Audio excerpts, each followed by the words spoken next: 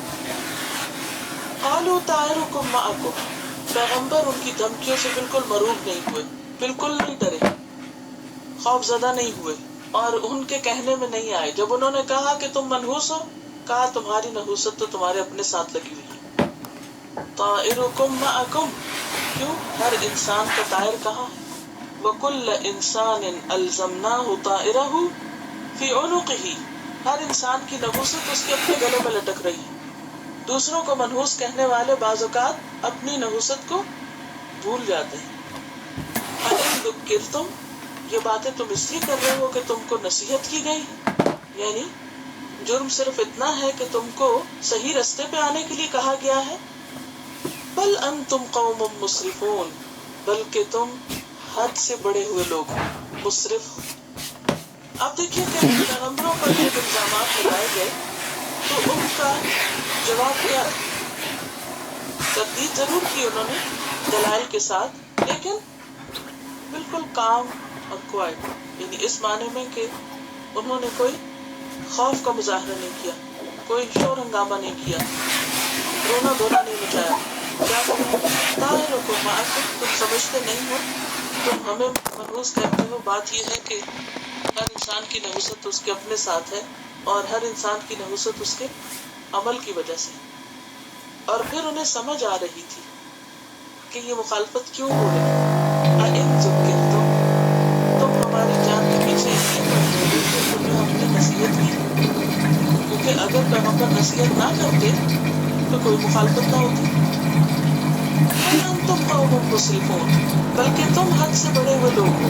مسرف کا لفظ کس سے ہے؟ اسراف سے۔ اسراف ہوتا ہے حد سے بڑھ جانا، یعنی غلط کام بھی تم کرتے ہو اور الزام بھی ہمیں دیتے ہو، کیونکہ جو مسرف ہوتا ہے نا، حدیں توڑنا چاہتا ہے، اس کو پیغمبروں کی بات اچھی نہیں لگتی۔ ذرا سوچئے تھوڑی دیر کے لیے کہ لوگ اچھی بات کی مخالفت کیوں کرتے ہیں، پیغمبروں کی مخالفت کیوں ہوئی؟ کیونکہ انہوں نے آ کر لوگوں کو حد پر رہنا سکھایا کہ اپنی حدود کے اندر رہو، حدیں نہ پھلانگو، کیونکہ عام طور پر لوگ اپنی خواہشات کی پیروی کرنا چاہتے ہیں، اور اسراف کیا ہے؟ اعتدال سے ہٹنا۔ ہر چیز میں ہمارے دین نے ہمیں اعتدال سکھایا ہے۔